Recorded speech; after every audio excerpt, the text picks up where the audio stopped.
السلام علیکم دوستو، میں ہوں محمد نوشاد قاسمی۔ میرے یوٹیوب چینل نوشاد ٹیچ پر آپ کا خیر مقدم ہے۔ اگر آپ ایک بہترین اردو پڑھانا سیکھنا چاہتے ہیں یا اردو پڑھنا چاہتے ہیں تو آپ ہمارا یوٹیوب چینل سبسکرائب کرنا نہ بھولیں، ساتھ میں بیل آئیکن پہ دبا دیں۔ بچوں، کل آپ نے پڑھا تھا کہ با، پا، تا، ٹا، سا یہ کیسے ہوتے ہیں، ان کی شکلیں کیسی ہوتی ہیں، ان کو پڑھیں گے کیسے۔ ماشاءاللہ آپ نے آج کاپی میں بہت اچھا لکھ کر دکھایا ہے۔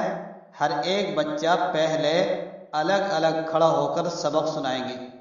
آپ بھی کھڑے ہو جائیے، سب ایک ایک بچہ کھڑے ہوتے جاؤ اور زور سے پڑھتے جائیے، اور جو لفظ تمہیں پڑھنا ہے ساتھ میں انگلی کے اشارے سے اس کو ہوا میں بھی لکھتے چلے جائیں، فضا کے اندر لکھیں، منہ سے بولتے جائیں اور انگلی کے اشارے سے لکھتے چلے جائیں۔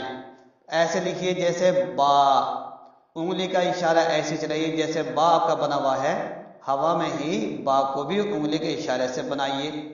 پا بھی بنائیے، تا بھی بنائیے، ٹا بھی بنائیے، سا بھی بنائیے۔ اچھا بچوں، ماشاءاللہ آپ نے بہت اچھا سبق سنایا۔ پرسوں آپ نے کیا سبق پڑھا تھا؟ الف۔ الف کیسا ہوتا ہے؟ سیدھی انگلی کی طرح۔ ماشاءاللہ آپ نے جو کچھ پڑھا ہے وہ آپ کے سامنے ہے۔ آپ نے اب آگے سبق پڑھنا ہے۔ دیکھیے، آج ہم جو الف تھا اس الف کو تھوڑا چھوٹا کریں گے، اور الف کو چھوٹا کرنے کے بعد تھوڑا سا ڈنڈا کھینچ لیں گے، پھر اس کے نیچے سے ایک چاند جیسا گول گھیرا لا کر رکھ دیں گے۔ پھر جو الف ہم نے سیدھا کرا تھا اس کے تھوڑا سا اس کے نوک کو نیچے کو کر دیں گے، اور پھر اس کے پیٹ میں لا کر ایک نقطہ رکھ دیں گے۔ یہ ایک حرف بن گیا۔ دیکھو آپ کی کتاب میں یہ حرف لکھا ہوا ہے نہیں ہے؟ ہے، ماشاءاللہ۔ دیکھیے، آج ہم اس کا نام رکھیں گے جیم۔ الف کے جو بھائی تھے وہ تو چلے گئے، 5 بھائی تھے الف کے، وہ ہم نے ان کو پڑھ لیا۔ اب یہ جیم آیا ہے، یہ دوسرا خاندان آیا ہے، تو جیم سے ہم پڑھیں گے جیم سے جگ۔ کہیے جیم سے جگ، جیم سے جامن، جیم سے جامن، جیم سے جلیبی، جیم سے جلیبی۔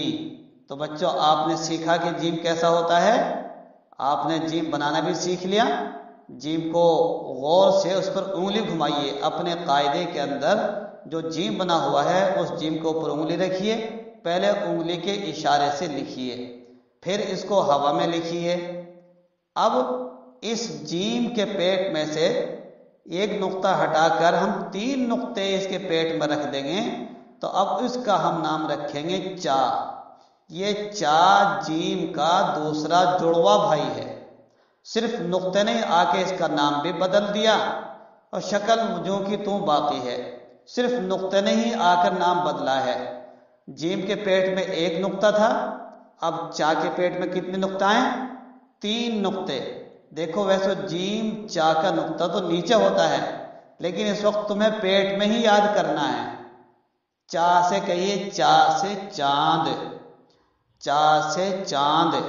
چاند تو آپ نے دیکھا ہی ہے، جو آسمان پر نکلتا وہی چاند ہے۔ چا سے چابی، آپ کے گھر میں جو تالے ہوتے ہیں اس کی چابی ہوتی ہے، دیکھو یہ چابی بنی ہوئی ہے۔ چا سے چابی، چا سے چٹائی، جس پر نماز پڑھتے ہیں مسجد میں اس کو چٹائی کہتے ہیں۔ صف بھی کہہ دیتے ہیں، صاد سے صف، لیکن آپ چٹائی یاد رکھیے، چا سے چٹائی۔ بچوں ماشاءاللہ آج آپ نے اب تک 2 حرف یاد کر لیے، ایک حرف اور یاد کر لیتے ہیں۔ چلیے، چا کے پیٹ میں سے سارے نقطے ہٹا دو تو اس کا نام رکھیں گے اب ہم ہا۔ یہ ہا نکلتا ہے حلق میں سے، ہا کے اندر جو کھال لٹکی ہوئی ہے وہاں سے بھی اندر سے ہا نکل کر آتا ہے۔ ہاں، ہم نے جیم نہیں بتایا جیم کہاں سے نکلتا۔ جیم نکلے گا جو سامنے کے دانت بڑے ہیں